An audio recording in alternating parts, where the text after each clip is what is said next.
Coach, I hope you've had a great week, sir. Welcome into the game in Tuscaloosa. Hey, Ryan, it was extremely cold this morning, but it was clear. It was like 4 or 5 degrees. Obviously, it's warmed up a little bit now, but it was clear, and then everything is fine. I understand that y'all had a little snow in that part of the country. Yes, sir, we did. We were down in single digits, too, over here, and I'm not accustomed to this. I'll be glad when it warms back up a little bit. I guess that probably causes a lot of work for you out on the ranch, right? Well, we had a calf barn last night, in fact. So anyway, that caused a little problem, but everything is fine, and old Mama Cow dried her up, and the little calf's doing fine. Gotcha. Well, that's good news. It always picks those times that's the coldest that you got to go out and work, right? For some reason, they seem to know when the weather gets bad. No doubt. Coach, well, I want to spend a lot of time, and I'd love to ask you, when we talk about recruiting coaches and trying to sell and try to hire, coaches, I know you've been a part of this, and you were a part of it when, head coaches would bring you in. Obviously, Coach Bryant hired you. But what was that process like, Coach? Well, the process with Coach Bryant went something like this. He said, Babes, I'm going to Alabama, and I'm going to offer you a job on my staff. If I hear about it before I'm ready to announce that you don't have it, I'm going to pay you either $4,000 or $4,500 a year. I forget which. And I thought I had the very best job in the state of Alabama. I loved that. Then when I was at the Dallas Cowboys, I was fixing to get out of coaching, and Coach Bryant called Tom Landry. And he said, Tom, there's a coach not far from you. He's the finest coach there is in the country, and he's fixing to get out of coaching. I recommend you talk to him. And it was that conversation. Coach Landry called me in, and I had a visit, and I coached secondary there for them for 14 years. So that's the only 2 assistant coaching jobs that I've been involved in. Well, Coach, but hiring a coach, what was that process when you trying to find that guy that would fit in within your staff, whether it was, here in Alabama or back at your days at Texas A&M, but you were trying to find that assistant coach that would gel with your philosophy and what you wanted to do? Well, when I was coaching the St. Louis Cardinals, they had a rule that you could not hire anybody off of another staff after a certain date. Well, I wasn't hired until after that date, so I couldn't hire anybody that worked for the Kansas City Chiefs or the Dallas Cowboys or anything like that. So all I could hire was coaches that had been fired or college coaches. And so I put together an excellent staff, interviewed quite a few people, and one guy I never will forget, I didn't particularly enjoy my visit with him. He was sort of a Yankee, but he said this. He said, if you really want to hurt my feelings, just tell me I don't know what I'm talking about. He said, I know what I'm talking about. So as a result of that, I hired him named Joe Pascal. Later on, he developed a sickness where he had a hard time even moving around, but he was an excellent coach. And then I hired Mal Moore, who had been fired there at Notre Dame, and I put together a pretty good staff, but they were all either coaches that had been fired or college coaches. Yeah, just a lot of fun to relive and to hear those stories. And, you think about Coach Tom Landry and your ties to him. What was it that made him that you could compare back to Coach Bryant? Was there similarities between the two? Yeah, first of all, they know how to win. They did things entirely different. Our X's and O's when I was coaching for for Alabama, wasn't any better than anybody else's X's and O's, but our players thought they were. They thought the fact that we had Coach Bryant on our sideline, that was worth 10 or 12 points. When I was coaching for the Cowboys, our X's and O's were better than other people. We ran the right play, the right time, the right way, and Coach Landry was just a genius as far as knowledge was concerned. When I joined the Cowboys, he critiqued every practice reel. It'd go from the linebackers to the defensive backs to the defensive line to the quarterbacks. They just go from room to room. And finally, one time I said, I know this is going to surprise you, Coach Landry, but I can critique the defensive backs. I've been a head coach for 7 years. And so he sat in my meeting room for 3 days to make sure that I knew exactly what I was talking about. So that's the reason that he was successful, because he was so knowledgeable about all phases of the game. It's always amazing to sort of get that insight. We love the Coach Bryant stories, and you look at Coach, even today, when you look at a university like Alabama, when I go through 17 national titles every day at 5 o'clock, the All-Americans, and you think about the foundation, even prior to Coach Bryant, but you think about the university's success right now, your success here at Alabama was helped by the foundation that Coach Bryant and many others laid before us. No question about it. He really laid the foundation back when I was working for him. I just can't tell you how I love working for Coach Bryant. I love working for Coach Landry, too. And those are the only two coaches I've ever worked for. And I've had a blessed career. When you think of the best in pro ball, the best in college ball, and I had the privilege of working for both of them, and it was a great foundation for my career. Coach, would you take notes, or would you try to store it in your memory, or would you look at things that they have done and go, hey, you know what, I'm going to store that for my future reference? Did you do that, Coach? Well, I wrote Coach Bryant's first book, Building a Championship Football Team, and he had hired Benny Marshall. He was going to give me $50 to help Benny Marshall. And so I met with Benny Marshall, and he was an editor there at the Birmingham paper, sports editor, and he said, I can't write this book. He said, I'm just not knowledgeable about that. I can write, but I can't write a football book. So I go in Coach Bryant's office, and I said, now, Coach, Benny Marshall can't write your book, but I can. And I can't tell you what he said, but anyway. He said, what do you know about writing a book? I said, Coach, I don't know a thing in the world about writing a book. But everything you've ever said, I've written it down. I've taken notes, and I can write your book. And it was about about techniques on defensive line, offensive line, quarterback operation, center quarterback operation, pass defense. The book covered it all. And I wrote his book, and it was very successful. But the reason it was successful had his name on it. But I wrote every bit of it. Coach, can I go back to Homer Smith? And his name comes up quite often here in Tuscaloosa, and how far ahead he was advanced, because a lot of the things that they do now, Coach Smith had knowledge of then. Can you talk about Homer Smith for a couple of minutes?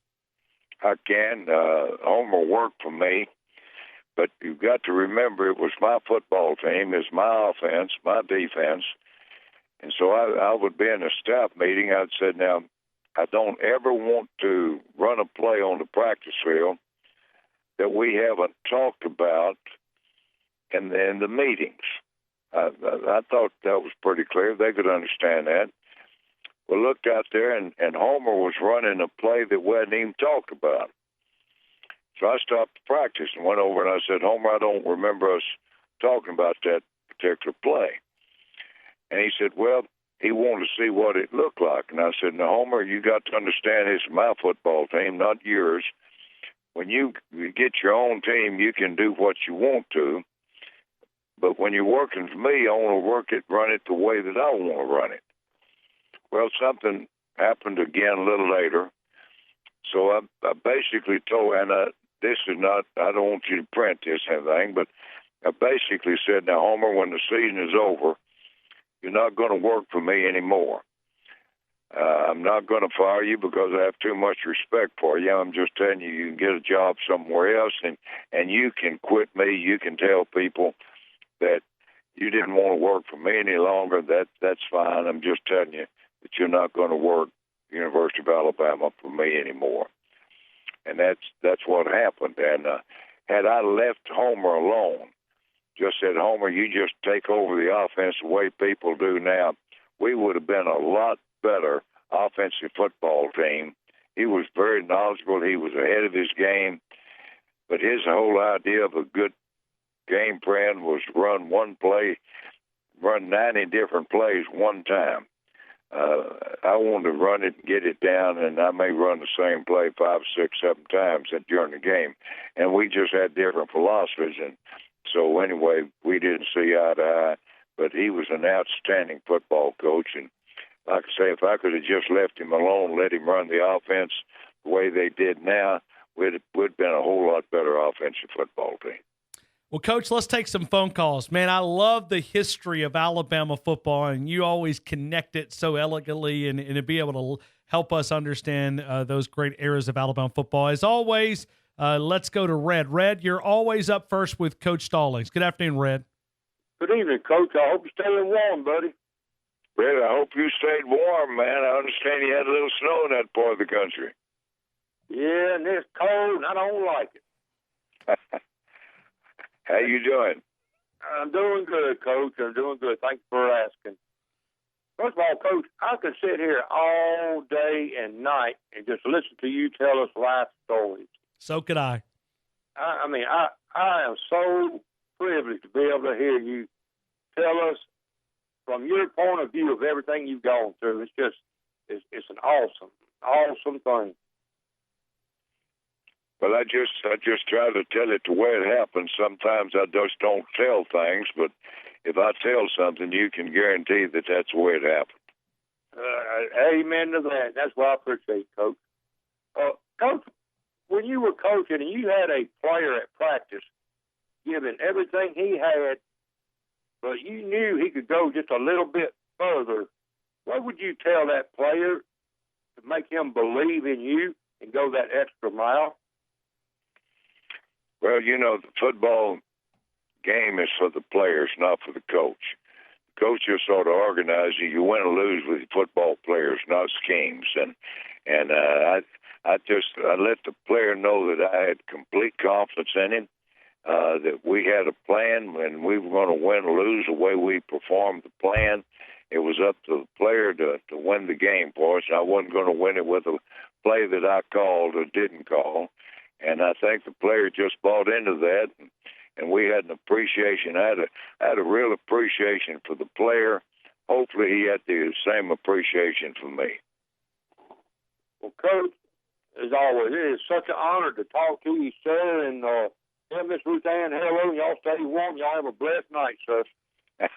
Thank you, Red, and you stay warm yourself, my friend. Yeah, and Coach, we're getting reactions just like what Red said. I mean, we love these old stories. I just got a text message a couple of minutes ago and said, we love those stories of just Alabama football history and the little insight that, Coach, you're not going to be around forever, and we're none of us are going to be around forever, but we love to hear those stories about Coach Bryant and to be able to salute him. We're going to take some more phone calls, but just eye-opening to hear you tell the stories of Alabama football and what makes this university so great.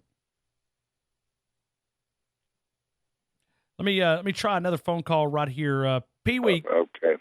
Coach, I'm sorry. Did I interrupted you? No, I'm fine. I was just waiting for you to say something. And listen, thanks for those remarks. And I enjoyed talking about football in general, especially Alabama football, because that was such a big part of my history. I coached there for 14 years, 7 years for Coach Bryant, 7 years as a head coach, and I enjoyed every minute of it. Let's go to Pee Wee down in Grand Bay. Pee Wee, good afternoon. You're on with Coach Stallings. Coach Stallings, how are you, sir? Pee Wee, I'm fine. Thanks for asking. Coach, I wanted to ask a question. You know, back before we won the national championship in 1992, the previous year we went down to Florida and got trounced by them 35-0. After that game, we went on, I believe, to win either 26 or 28 games in a row, including the undefeated season in '92 and the national championship. When you go down to an opposing team's field and you get beat the way that we got that beat that day, what do you turn around and talk to your players and your coaching staff from, and what do you try to learn from that type of game? Well, basically, I told them that the reason we got beat that bad that I didn't prepare the team properly. I never blame a player when we had a failure. So I took credit for that game and said, man, we're a better football team than this. We played some games before that, played them awfully close and didn't have a lot of success. But we went on from that game, and I think we won 31 games out losing. We tied a game, but we did win 29 in a row. But anytime that you win a game, you give the credit to your players, and anytime you lose a game, most coaches take the credit for that. Yeah, I can always remember Coach Bryant during his show, if he was watching a play that didn't work very well, he said, I called that play. That's why it didn't work very well. Yeah, well, we learned from the best when we had the privilege of playing and coaching for Coach Bryant. There's no question about that. Obviously, Coach Saban has just done a fabulous job, but you can't compare coaches because they're different eras and different surroundings and different teams that you play. But Coach Saban has done an outstanding job, just like Coach Bryant did an outstanding job. Pee-wee, do you have anything else, sir? No, that was one. I've always wanted to ask him that question. So, yep. Thank you, Pee-wee. Great stuff. Thanks, Pee-wee. And, Coach, John called in, did not want to go on the air, but he did want me to ask you a question. After winning a national championship, obviously you were part of a lot of championships here at Alabama. Is there a different way that you coach your team the next year? Because obviously we're human and success sometimes can go to our head a little bit. Is there a different way that you coach a team after winning a championship and having a lot of success? No, if you remember, we should have won it the next year. We had a good football team, and we lost a game or two, but no. Next year is another year. What you did last year is behind us, and we got to enjoy it and take about a month to enjoy the game. But then you got to get ready for the next season, the next game, the next spring practice, and that's the way I approach it. That last year was a great year. Let's enjoy it, but this is another year, and you've got to prove it every year. And that's one of the things that's so amazing about Coach Saban, has been able to win 6 national championships in a certain period of time, and I'm telling you, that's extremely hard to do. Well, Coach, we start every show with your sound of what you just said right there, because you said it multiple times. You said, you might be able to win 1 or 2 every now and then, but to be able to stay on that mountaintop is not easy. No, it's extremely hard, and you just can't imagine the pressure that Coach Saban's under. I mean, he's under – the guy that's not under a lot of pressure is the one that wins 6-7, loses 6-7, and he does so forth, and he wins a game or 2 and renews his contract. The guy that's under pressure is the guy that doesn't beat anybody, and the guy that beats everybody. Those are the guys that's under pressure. Coach, I always appreciate you sharing your knowledge of the game of football with us, and we've enjoyed this conversation as always. Thank you again, Coach. I'll talk to you next Wednesday. Listen, have a good day, and tell Coach Saban again, congratulations on a great year. Well, we're going to have a chance to salute him and this team with a big parade on Saturday here in Tuscaloosa, so we'll all do that. Did you say Saturday? Yes, sir, 2 o'clock. Saturday, it'll be oh, boy, I can remember when we had the parade, and I enjoyed every second of it. Yes, sir. And, hey, it will be televised, too. So if you're out in the SEC network, it will be televised 2 o'clock. So you'll be able to watch it, and the parade will start at Denny Chimes and work its way to the stadium, and it will end a celebration right there. What a joy it is for all the players and the coaches.